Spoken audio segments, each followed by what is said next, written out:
Hello friends, कैसे आप सब लोग and thanks for watching my channel. दोस्तों, वीडियो शुरू करने से पहले रिक्वेस्ट है कि वीडियो को आखिरी तक देखिए। जैसा कि आपने देखा होगा, टाइटल जितना इंटरेस्टिंग है, वीडियो के डेटा पॉइंट्स उतने ही इंटरेस्टिंग होंगे। तो आखिरी तक देखेंगे तो आपको मेरा लॉजिक और जिस बेस पे आपने जो टाइटल देखा है, जिस बेस पे मैंने ये कहा है, वो बेस क्या है और डेटा पॉइंट्स क्या है, उसके ऊपर मैं डिस्कस करूँगा। तो आखिरी तक देखेंगे तो आपको कंप्लीट इन्फॉर्मेशन मिलेगा। तो चलिए दोस्तों, वीडियो शुरू करते हैं। दोस्तों, मैंने बहुत ही रिस्पॉन्सिबिलिटी के साथ ये जो वीडियो है निफ्टी के अपसाइड के ऊपर बना रहा हूँ। और ज़रूरी नहीं है कि सही हो, लेकिन ज़रूरी ये भी नहीं है कि गलत हो, क्योंकि मैं 2 3 4 5 साल से देख रहा हूँ और मैं बहुत कन्विंस था इस चीज़ पे, अनलेस कि ये जो पैंडेमिक हुआ, हेल्थ क्राइसिस हुआ, वो हुआ। अब वो हेल्थ क्राइसिस को लोग कोलेट कर रहे हैं फाइनेंशियल क्राइसिस के साथ। ठीक है। सो फाइनेंशियल क्राइसिस का डेफिनेशन ही वही है कि जहाँ पे इंस्टीट्यूशन कोलैप्स कर जाए। नाउ यहाँ पे देखिए, आपको समझने की बात क्या है। क्या ये अगर कोरोना वायरस नहीं आता हो तो क्या कोई इंस्टीट्यूशन ऐसे बड़े पैमाने पर ग्लोबल इकोनॉमी में कोलैप्स कर रही थी? उसका कुछ न्यूज़ था? नहीं था। स्लो डाउन का था, कोलैप्स का न्यूज़ नहीं था। लेकिन ये इशू ने, जहाँ लॉकडाउन हुआ, उसने एक ऐसा सिचुएशन क्रिएट कर दिया, और जहाँ पे बिजनेस प्रॉब्लम्स थे ऑलरेडी, वो और इंटेंसिफाई हो गया। और हम जब ये चीज़ों को बातें शुरू कर देते हैं तो ये चीज़ें और बढ़ना शुरू हो जाती है। सो इस एंटिसिपेशन में जो चीज़ पहले से ख़राब थी वो तो टूटना ही था।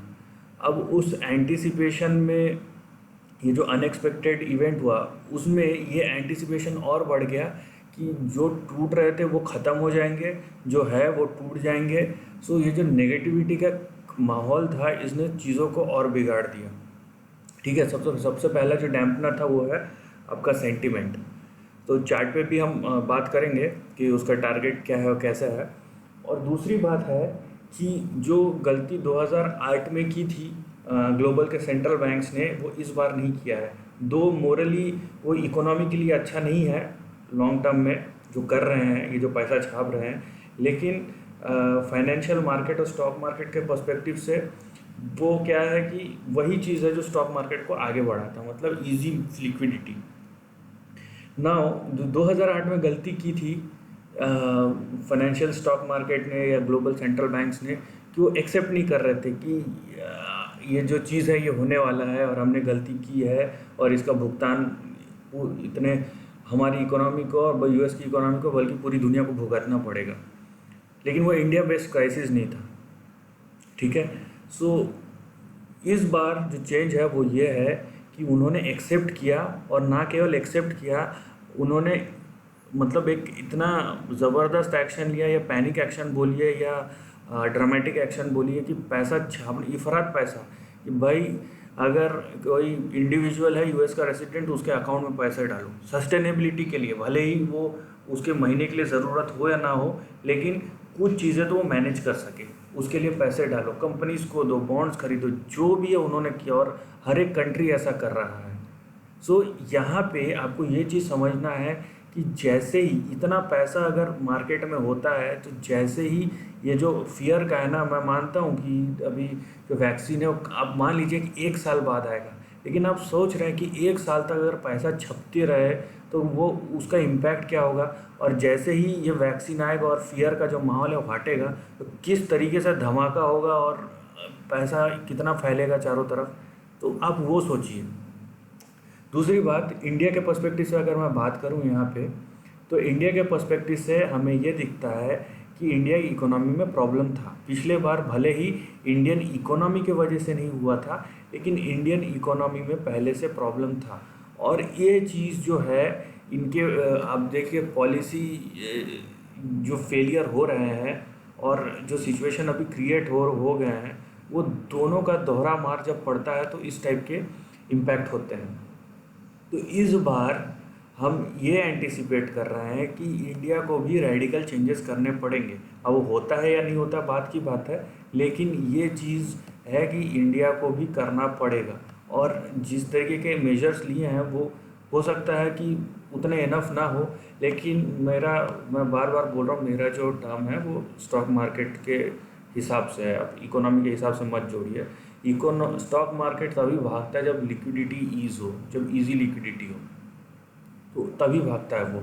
और जिस तरीके का आप सोच रहे पैसा छप रहा है, आपको लगता है कि ये जब जैसे ही ये फेयर हटेगा बैंक्स इंटरेस्ट रेट बढ़ाना शुरू कर देंगी, नहीं, ऐसा नहीं होता है। और जब तक वो उस एक्शन में आएगी, मतलब इकोनॉमी जब तक रिवाइवल में आएगा, स्टॉक मार्केट इकोनॉमी से कहीं गुना आगे भाग जाता है। और जो एक्शन लेती है कोई भी सेंट्रल बैंक या गवर्नमेंट, वो इकोनॉमी को देख के लेती है, स्टॉक मार्केट को देख के नहीं। तो यहाँ पे ये है, ये जो कैच है आपको समझना पड़ेगा। सो इस डेटा पॉइंट्स के बेस पे मेरा एंटिसिपेशन पहले भी था, अभी भी है। मेरा बस ये हुआ था कि भाई मैं सोच रहा था हेल्थ क्राइसिस नहीं, अगर नहीं होता हेल्थ क्राइसिस तो इकोनॉमी वैसे भी स्लो डाउन में था, वो धीरे धीरे वो करने ही वाले थे। अब वो धीरे धीरे के वजह वो प्रोसेस इतना फास्ट हो गया है कि जो मेरा जो अश्योरिटी थी, तो पहले जो था कि 90% से ज़्यादा मैं श्योर था कि ये मेरा असेसमेंट है कि स्टॉक मार्केट ऊपर जाएगा। अभी मैं और ज़्यादा 90% से भी ज़्यादा हूँ, 99% अश्योर हूँ। सो यहाँ पे डिस्क्लेमर है कि ये मेरा थॉट प्रोसेस है कि, और भाई मैं किसी को ट्रेड और इन्वेस्टमेंट के लिए और ट्रेडिंग के लिए एडवाइस नहीं कर रहा हूँ किसी भी तरीके से। ये मेरा थॉट प्रोसेस है। अब हर कोई अलग अलग तरीके से यहाँ पे ये लाइंस बना रहा है, तो और मेरे से भी ज़्यादा बड़े दिग्गज लोग हैं, तो मैं उनकी भी बात सुनता हूँ। लेकिन ये भी है कि जो आपने अगर कोई मेहनत किया है, आपके पास कुछ फैक्ट्स है और आप अगर ट्रैक करते हो, तो जाहिर सी बात है आपका भी दिमाग एक तरीके से काम करता है। और दूसरी बात, आप ये भी तो सोचिए कि हमको ये क्यों बोला जाता है कि हम जब मार्केट गिरावट हो तभी हम खरीदें, तभी हमको अच्छा अपॉर्चुनिटी मिलता है। अरे भाई, जब मार्केट गिरा हुआ है, और हमेशा देखिए जो फॉल आता है ना, रिसेशन आता है, वो बता के नहीं आता, वो सबको पता है। या फिर जो इतना ड्रास्टिक करेक्शन आता है, वो कभी बता के नहीं आता। लेकिन यह है, ड्रास्टिक करेक्शन होता क्या है, जब मार्केट लाइफ टाइम हाई पे हो, जब लो पे हो, या मार्केट में न्यूज़ ख़राब हो, तब नहीं होता है। ये बात आप याद रखिए, ये कॉमन सेंस की बात है। तो यहाँ पे लोग भूल जाते हैं चीज़ें। अब मैं बता रहा हूँ कि आपको जो चीज़ें ध्यान रखनी है वो क्या है, और यहाँ पे क्या दिखता है।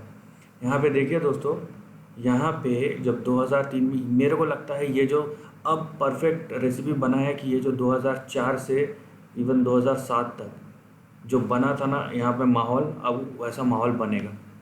अब परफेक्ट रेसिपी, क्योंकि इतना पैसा घूम रहा है। यहाँ पे देखिए 2004 से 2007 तक इंडेक्स 320% का रिटर्न दिया था, इंडेक्स ने दिया था। और मेरे को लगता है, ये मेरा असेसमेंट है कि हमें वही चीज़ फिर से देखने मिलेगा। मतलब मेरा जो वीडियो का टाइटल है, निफ्टी 30,000, ये मेरा असेसमेंट है। हो सकता है मैं गलत हूँ, लेकिन प्रोबेबिलिटी पूरी है कि आने वाले दिनों में ऐसा बूम आ सकता है और स्टॉक मार्केट आपको ऊपर की तरफ सरप्राइज़ कर सकता है। बहुत सारे ऐसे इकोनॉमिक डेटा पॉइंट्स हैं जो ऐसे इंडिकेट कर रहे हैं कि नॉन रिसेशनरी, और जिस तरीके का पैसा फ्लो हो रहा है, आप यकीन मानिए, दूसरे देश का मैं नहीं बोल रहा हूँ, हमारे देश का मैं बोल रहा हूँ कि बहुत ज़्यादा प्रोबेबिलिटी है कि ये होगा, और बहुत जल्दी होगा, और लोग सरप्राइज़ होंगे।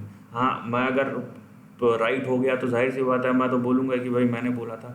लेकिन मैंने जो डेटा पॉइंट एनालाइज किए हैं, मैं जो अपना गट फीलिंग है, जो मैंने पढ़ाई की, मैं उसके बेस पे बोल रहा हूँ। और जाहिर सी बात है, मैं ये भी बोला हूँ, इससे पहले ही बनाया हूँ कि ये आपका जो लोअर पॉइंट है, ये 7,500, ये अगर टूटता है तो आपका जो लॉन्ग टर्म टारगेट है 6,000 के आसपास गिर सकता है। इसमें भी कोई डिनाइल नहीं है कि ये अगर टूटता है लो आपका 7,500 का, तो 6,300 6,000 के बीच में जो पुराना आपका रेजिस्टेंस है वो सपोर्ट बनेगा, लेकिन वो 6,000 पे, वहाँ पे ही चांसेस है। लेकिन मैं बहुत अश्योर हूँ और बहुत रिस्पॉन्सिबिलिटी के साथ, और मेरा जो गट फीलिंग है, मेरी जो इंडिविजुअल एनालिसिस है, कोई रिकमेंडेशन नहीं है, कि ये हमको 30,000 देखने मिलेगा आने वाले कुछ समय में। और ये मेरा पूर्ण विश्वास है, और मेरा एनालिसिस अगर गलत हुआ तो जाहिर सी बात है उसकी रिस्पॉन्सिबिलिटी भी मेरी है, और मेरे को अपने को ठीक करना पड़ेगा। Till then, thanks for watching the video, take care of your family and friends.